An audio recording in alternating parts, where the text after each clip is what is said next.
हम सब लोग प्रवेश करने वाले हैं और मैं एक बार फिर से आर्य समाज के सभी कार्यकारिणी समिति के सभी सदस्यों का विशेष रूप से सभी का अभिवादन अभिनंदन करें। ये सौभाग्य आपने हमें दिया कि हम अमृत कथा का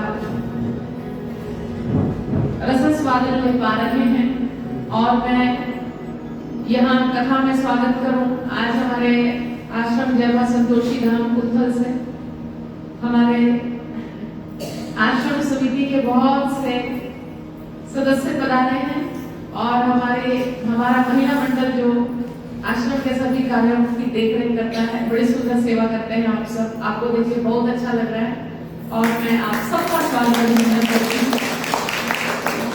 सब उपस्थित भाइयों का भी जो आश्रम से पधारे विशेष रूप से, तो आप सबका स्वागत करते हुए थोड़ी सी इस कथा के बारे में मैं आपको जो हमारे सदस्य हैं उनको जानकारी भी दे दूं कि जो कथाएं आप ऐसे सब जगह सुनते हैं, आपने बड़ा सुंदर लग रहा है मुझे कि आप आए हैं, क्योंकि अब तक आपने कथा सुनी भागवत जी की, बहुत सी भागवत जी की कथाएं तो आप सुन चुके हैं और सब जगह चलती रहती हैं, आप सुनते हैं। श्री राम कथा को भी आप लोग सुनते रहते हैं और आश्रम में श्री महापुराण की कथा का भी आपने श्रवण किया, श्रीमद देवी भागवत कथा का भी आप लोगों ने श्रवण किया।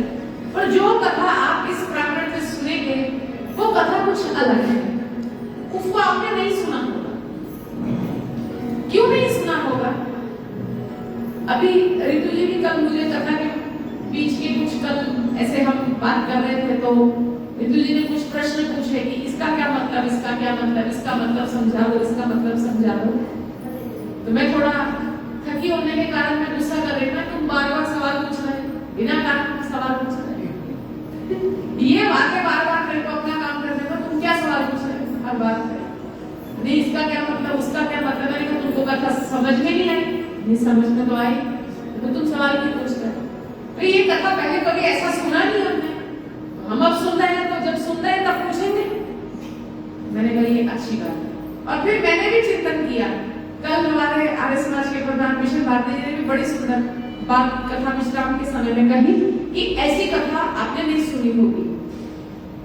हम लोग ज्यादा शास्त्र अपने पुराणों को सुनते हैं, आप बात को समझना, हम पुराणों को सुनते कहते पढ़ते हैं। घर में भी हमारे जो सनातन से समर्पित सनातन से जुड़े जितने परिवार हैं, लगभग हर घर में आपको कोई ना कोई पुराण मिलेगा। वेद हमारे घरों में नहीं है। कहने को हम लोग सनातनी हैं, कहने को हम लोग हिंदू हैं और हम हिंदुओं का आधार है वेद और वेदों से ही सब शास्त्र और पुराण उपनिषद सब तैयार हुए हैं और वेद ही हमारे पास देखने को घरों में मिलते नहीं है। बात बड़ी गहरी समझने वाली है कि वेद सब सत्य विद्याओं की मूलभूत इकाई है और वही वेद जो है वो हमारे हिंदू घरों में, सनातनी घरों में वेद देखने समझने को मिलते नहीं है। पढ़ना सुनना तो बहुत दूर की बात है। और यहाँ बात को समझना, जब हम पुराण पढ़ते हैं, शास्त्र पढ़ते हैं, तो पुराणों में क्योंकि वो स्वभाव में है, क्योंकि पुराण सुनने कहने का एक स्वभाव बना हुआ है, बचपन से रुचि बनी हुई है और बालपने से ही पौराणिक कथाएं जो है वो हमारे जीवन में गुथी गई हैं, इस तरह से गुथी गई हैं कि अगर मैं अभी शिव जी के जीवन की कोई भी कथा कहूं तो वो आपको बड़ी आसानी से आ जाएगी। हो सकता है मेरे से ज्यादा ही आपको आती हो, दो कथाएं आपको ज्यादा ही आती होंगी, मेरे से कम नहीं आती होंगी, ज्यादा आती होंगी, मैं ये कहूं वो क्योंकि जीवन में वो कुछ इस तरह से हुई है, सुनी इस तरह से है कि वो आपके जीवन में उतरी है। लेकिन विचार करने का विषय ये है, वेद जो सब प्रकार के ज्ञान की मूलभूत इकाई है, ना तो वेदों को हमने ज्यादा सुना, ना वेदों तक पहुंचने की चेष्टा की, ना किसी ने हमको सुनाने की चेष्टा की, ना ही हमने कभी सुनने में रुचि दिखाई। क्यों? क्योंकि वास्तविक बात यह है कि एक तो वेद अपौरुष है, वेद अपौरुष है, और आप जो यहाँ कथा सुनने आए हैं, विशेषकर जो आश्रम से जुड़े और आश्रम में सब कार्यक्रमों को आप सब देखते हैं, आप सबको ये कथा अलग लगेगी, क्योंकि इसमें कोई भी किसी एक देवता की या किसी एक अवतार की कथा नहीं है। इस कथा का ऐसे भी मैं सुबह ही चिंतन कर रही थी कि इन्होंने नाम कितना सुंदर रखा है। इन्होंने कथा का नाम रखा अमृत कथा। कथा का ये जो कथा का है, ये है आर्य समाज मंदिर कथुआ में प्रतिवर्ष की भांति 28वां अमृत कथा का आयोजन। तो अमृत कथा यानी जिसका कोई नाश नहीं होता और जिसके पान से, जिसके सेवन से, जिसके जीवन में उतर जाने से जीवन धन्य हो जाता है।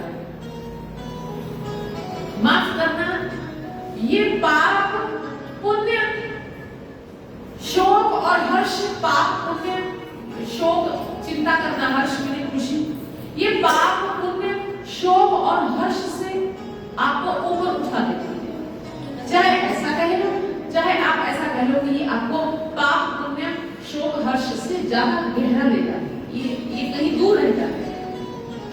जब हम सत्य को सुनते हैं, सच को सुनते हैं, सच को समझते हैं और सच को जीवन में धारण करने की कोशिश करते हैं, तो हम थोड़ा सा हमारे जो जीवन का स्तर है वो गहरा हो जाता है।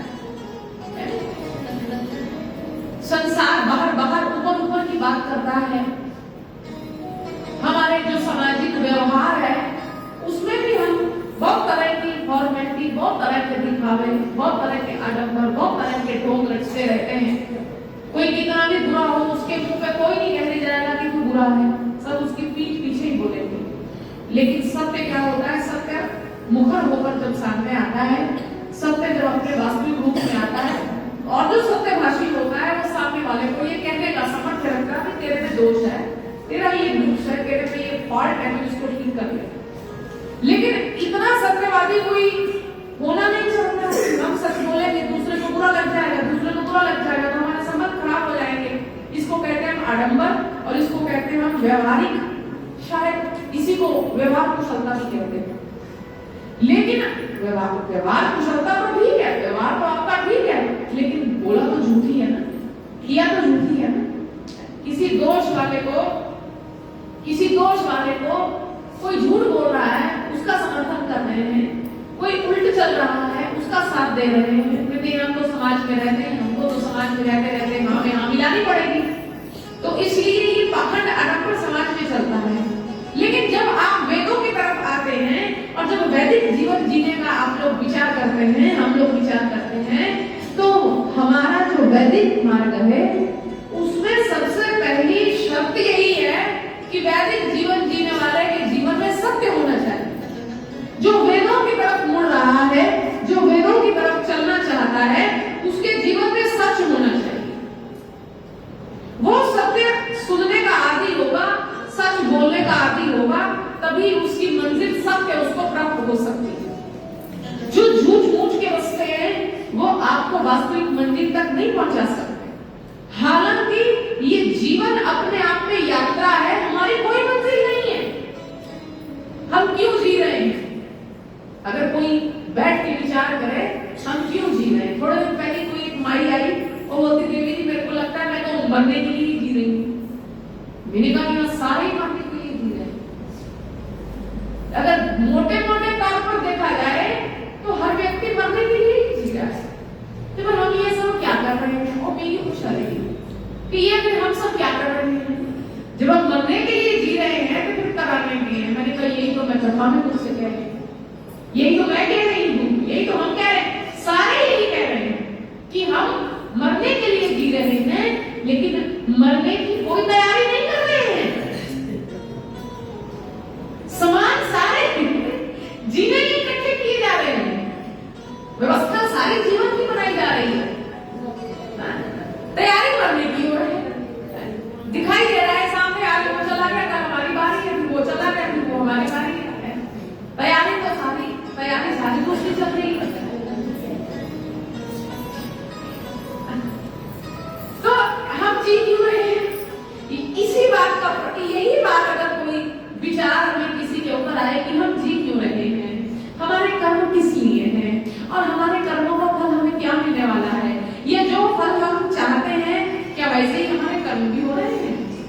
अगर यही विचार मनुष्य के जीवन में उतर आए तो भी जीवन का कल्याण हो जाए, तो भी जीवन किसी दिशा की ओर लग जाए। पर अफसोस इस बात का है कि इतना समाज में भूले हुए हैं, इतना दुनिया के व्यवहार में अटके फंसे हुए हैं कि हम सब एक दूसरे के संग चालाकी करते हैं। हम वास्तविकता को यह जानते हुए भी उस पर पर्दा डाल के जी रहे हैं। और जब आप कथा में पहुंचते हैं, विशेषकर मैं आर्य समाज की बात करूं, आर्य समाज की जो कथाएं होती है ना वो अलग होती है।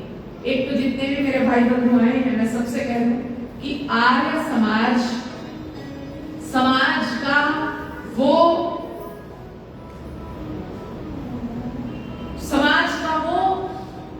वर्ग है नंबर 1 जो जिसके लगभग सब विद्वानी होंगे। आर्य समाज में जो जिसको हम आर्य कहते हैं वो अपनी संस्कृति से जुड़ा होगा, वो अपने मूल्यों से जुड़ा होगा और सबसे बड़ी बात वो वेदों से जुड़ा होगा। अच्छा, कई कहते हैं कि आर्य समाज तो मूर्ति पूजा को मानते नहीं है, आर्य समाज तो मूर्ति पूजा को जानते नहीं है। वास्तविक बात यह है कि आर्य समाज सनातनियों से, बाकियों से, हम सबसे प्रश्न पूछता है कि आप जिस मूर्ति की पूजा करते हैं, क्या आप उस मूर्ति के चरित्र को जिस चित्र की पूजा कर रहे हैं, क्या आप उसके चरित्र को जानते हैं? सच बात तो यह है कि आर्य चित्र के साथ साथ चरित्र की पूजा भी करता है। और साधारण संसार समाज में हम लोग चित्र की पूजा करते हैं, चरित्र की पूजा नहीं करते। अच्छा, सब एक काम करो, सब पहले अपने अपने फोन वाइब्रेट करो, सब वाइब्रेट कर लो फोन। मेरा लिंक टूट जाता है, बहुत पास बैठे हैं ना आप सब, तो प्लीज सारे अपने अपने फोन वाइब्रेट कर लो। अगर कोई फोन आएगा तो चुपके से कह देना, कहना ही कुछ मत, फोन ऑन कर देना, अगला सुन लेना कथा हो रही, प्लीज है सारे कर। तो यहाँ जो आर्य है, आर्य कौन को कहा जाता है? आर्य उनको कहा जाता है जो सत्य से जुड़ा है, जो भारत भूमि से जुड़ा है, वेदों से जुड़ा है और जो सत्य से जुड़ा हुआ है, जो खाली चित्र नहीं, चरित्र की पूजा करता है, उसको कहते हैं आर्य। तो हम खाली, मैं 4 दिन पहले भी बोल रही थी कि हम खाली श्री कृष्ण भगवान को माखन चोर, मुरली बजाने वाला, रास बजाने वाला, गोपियों के कपड़े चुराने वाला, बस इतना सा समझते हैं। लेकिन जब हम आर्य के दृष्टिकोण से कृष्ण को देखते हैं, और मैं कहूं जितनी सुंदरता से आर्य समाज ने श्री कृष्ण भगवान को समझा है, जितनी सुंदरता से आर्य समाज ने राम जी के चरित्र को समझा है, उतनी सुंदरता से किसी पंथ मतांतर ने नहीं समझा है।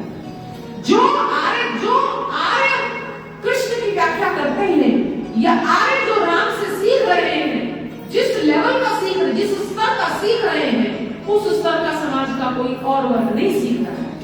इसलिए ये बात समझने वाली है कि हम लोग सिर्फ भजनों में, कथाओं में आप लोग कहते हैं, हम गाते हैं, आनंद मनाते हैं, लेकिन हम जब भागवत भी कहते हैं तो कई कहते हैं कि आप तो देवी जी कृष्ण भगवान की बाल लीलाएं कम करी है, आप भगवान की माखन चोर वाली लीला कहते नहीं है।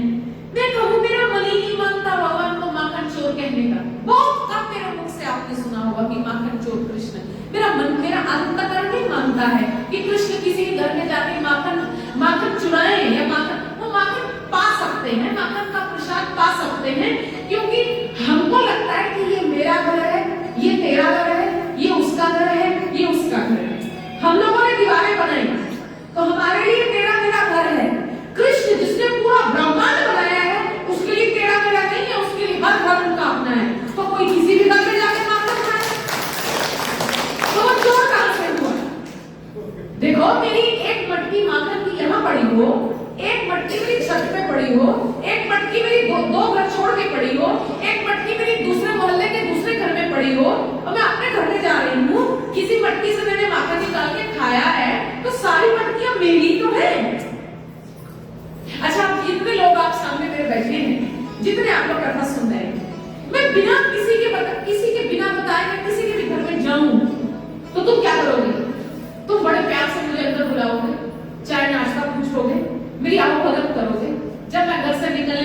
तो मेरे हाथ में दक्षिणा स्वरूप भी कुछ रखोगे। तुम कितना मान प्यार करोगे मुझे, तुम मुझे जानते हो तो मेरे को मान प्यार करोगे। और ये भारत भूमि है, यहाँ कोई भी महात्मा तुम्हारे घर पहुंच जाएगा, मेरे को तो छोड़ो, कुछ धर्म भी पहुंच जाएगा, उसको भी तुम खिला पिला के दक्षिणा देंगे ही भेजोगे, क्योंकि ये हमारी संस्कृति है। और आपको महात्मा के प्रति आपके मन में प्यार रहेगा, मान रहेगा कि देने आया है तो कुछ दे के जाएगा। तो कहने का अर्थ ये है, जब एक महात्मा के प्रति, जब एक साधारण व्यक्ति, एक संत के प्रति आपके मन में इतना प्रेम है, तो जब परमात्मा स्वयं धरती पर अवतरण हुआ और वो किसी भी घर में जाके माखन खा रहा है, तो क्या उसको चोर कहा जाएगा? तो मेरा मन नहीं मानता कि मैं कहूँ कि माखन चोर है, मालिक है वो, मालिकों से थोड़ी चोर बोला जाता है। तो मैंने कहा मेरा नहीं मन, इसलिए मैं माखन चोर बोलती नहीं। भगवान ने माखन पाया, मैं कहूँ कि हाँ, घर में भगवान गए और जहां उनको ठीक लगा वहां उन्होंने माखन पा लिया। उनके दोस्त मित्र सब सखा होते थे, किसी ने ऊपर चढ़ा के मटकी रखी है तो उसके ऊपर भी चढ़ के खा रहे थे। कितना अपनापन है उनके अंदर, कितना प्रेम है उनके अंदर। कौन है कि तुम्हारे घर में आए, खिड़कियों से कूद कर आए और अपनी मर्जी से खा के चलता बने? है किसी में इतना प्यार? है किसी बच्चे में इतना प्यार कि तुम्हारे घर में तुम्हारी ही रसोई में आए और मर्जी से कुछ खाए और चलता बने? जो तुम्हारा अपना होगा वही आएगा। जिस बच्चे को तुमने लाड किया होगा वही आएगा। इसकी रोटी यहाँ पड़ी है, इसकी सब्जी यहाँ पड़ी, इसकी बिस्किट यहाँ पड़े, वही आके खाएगा कि कोई गैर आ जाएगा। सो भगवान कृष्ण जिन अवतार होकर कृष्ण जिन जिन घरों में गए हैं, वो उनका अपना प्रेम है, वो प्रेम के वश गए हैं और उनके लिए कोई दूसरे का माखन नहीं है, सब उनके अपने हैं। पर फिर समय बीतने के बाद, कालांतर में समय बहुत बीत जाने के बाद कहीं भगवान के नाम के साथ माखन चोर लगा दिया गया।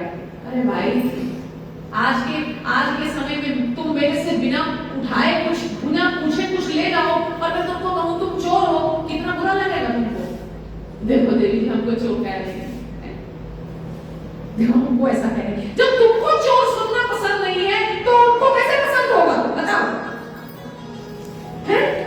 और हम कहते हैं हम भगवान को माखन चोर कह रहे हैं, हम बहुत बढ़िया कर रहे हैं, ये और कोई नाम ही नहीं बचा, बताओ और कोई नाम ही नहीं बचा।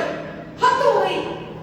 मैं यही पिछले आज 5वें दिन में हम पहुंच गए हैं, मैं यही निवेदन कर रही हूँ आर्य समाज के इस मंच से कि जिस नाम से हम भगवान को बुलाते हैं, बुलाने से पहले सोच तो लो कि उसको नाम पसंद भी है कि नहीं पसंद।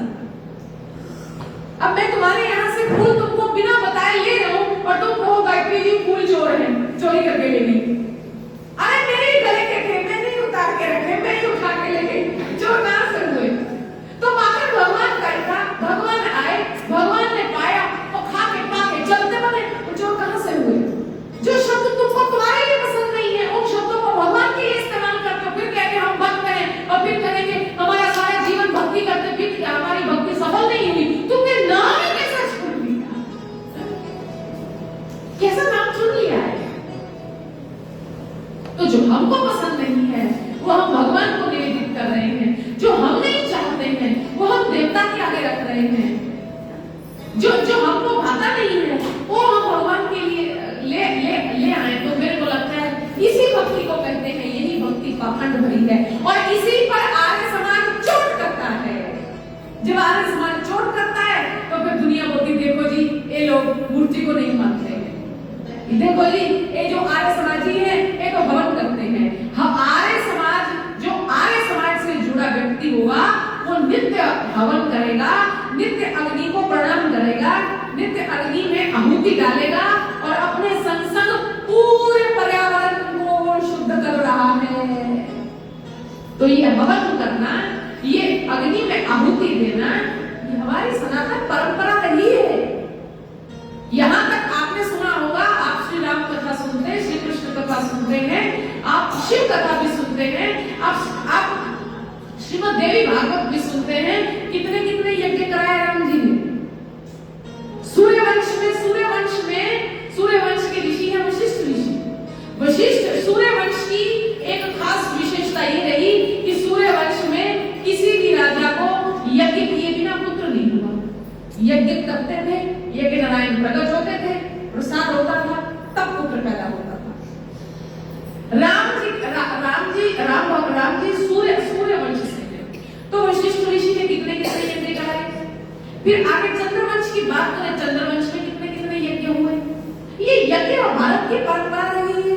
और आज समय ऐसा आ गया, उठते से ही चाय पिएंगे और उठते से साथ में अगर कुछ खाने को मिल जाए वो भी खा लेंगे, नहाएंगे नहीं, शुद्ध होंगे नहीं, कॉन्सेप्ट ही नहीं है, नहाए नहीं, शुद्ध हुए नहीं, अग्नि का कोई परिचय नहीं है, तो यज्ञ कहां से होंगे? तो अग्नि को प्रज्वलित करेंगे कहां से? जबकि वास्तविक बात यह है कि बाहर भी अग्नि का ही खेल है सारा, ये अग्नि का ही विस्तार है। और इस देह में भी अग्नि अगर प्रधान है, अगर अग्नि तत्व हमारे उदर में ठीक चल रहा है तभी खाया पिया भोजन पचेगा भी। अगर पेट की अग्नि बिगड़ जाए तो सारा शरीर गड़बड़ हो जाता है, सारा शरीर खराब हो जाता है।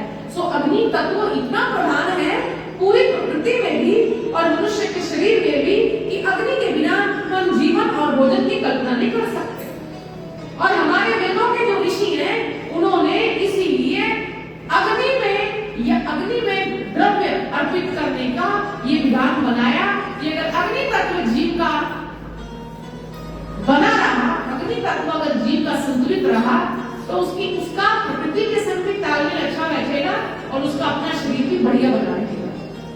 लेकिन आज समय का ऐसा फेर चल रहा है, समय के फेर के संग संग हम लोग यज्ञ और हवन से दूर होते जा रहे हैं। शायद इसीलिए हमारे मन कलुषित हो रहे हैं, शायद इसीलिए हमारा आभा मंडल जो है वो बड़ा संकीर्ण होता जा रहा है, शायद इसीलिए हमारे मन शुद्ध और पवित्र नहीं रहे। तो आज हम उसे कहेंगे जो वास्तव में शास्त्रों और वेदों के संग जुड़ा हुआ होगा और जिसका जीवन वैदिक होगा। यहाँ बड़ा सुंदर कहा। और गीता जी को हम वेदों के संग जोड़कर गीता जी को समझ रहे हैं। कहना मैं ये चाहती हूँ कि कृष्ण जो गीता में कह रहे हैं वो कृष्ण जो संदेश दे रहे हैं, ऋग्वेद के ऋषि भी उसी सत्य को कह रहे हैं। कृष्ण जी घबराए हुए सताए हुए अर्जुन को सीधा अपने संग जोड़ रहे हैं। अपना संग माने मैं कृष्ण हूँ मेरे संग जुड़ जा, ऐसा नहीं बोल रहे, मैं परमात्मा हूँ और मुझ परमात्मा में ही सब कुछ जानते हुए सब कुछ देखते हुए तू सदकर्मों का चुनाव कर। तो यहाँ मैं कौन? यहाँ मैं का मतलब है परमात्मा। तो बड़ा सुंदर यजुर्वेद में मंत्र आता है, वायु अनिलम अमृतम अभेदम भस्मातम शरीरम ओम कृतोस्म कृतस्म कृतहुंस्मर। यहाँ बड़ा सुंदर यजुर्वेद में कहा गया कि ये जो शरीर है वायु तत्व वायु में चला जाएगा, अग्नि तत्व अग्नि में मिल जाएगा, शरीर अपनी अवस्थाओं को प्राप्त हो जाएगा और मिट्टी तत्व जो है वो मिट्टी में मिल जाएगा। लेकिन हे भगवान मैं ओम कृतोस्मर ओम कृतहुंस्मर, मैं ओम कहता कहता कहता कहता इस ओम में ही लय हो जाऊं। मैं ओम कहता कहता इसी में अपने आप को विलीन कर दूं। ये परम भावना है, ये परम धारणा है और ये परम प्राप्ति है। तो पाना तो है ही, क्षमा करना मनुष्य है, मनुष्य के अंदर इच्छाएं तो होंगी ही होंगी, पर मेरा ये कहना है कि आप छोटी छोटी इच्छाओं के पीछे पड़ के अपना जीवन खराब ना करो, बड़ी इच्छा करो। छोटी इच्छाएं तुम्हें छोटा रखेंगी, कमजोर इच्छाएं तुम्हें कमजोर बनाएंगी। अपनी इच्छाओं को मजबूत करो, इच्छा मजबूत होगी तो प्राप्ति भी मजबूत होगी। और वही भगवत तत्व की प्राप्ति से, परमात्मा तत्व की प्राप्ति से मजबूत और क्या होगा? इससे मजबूत क्या होगा? इच्छा ही रखनी है तो इच्छा ये हो कि परमात्मा हम सबको अपने मार्ग पर चलाए और हम पुरुषार्थ करके, एफर्ट करके, कोशिश करके हम परमात्मा के मार्ग पर चलाए। इच्छा ही रखनी है। ये इच्छा मनुष्य को जीवन मुक्त कर देती है।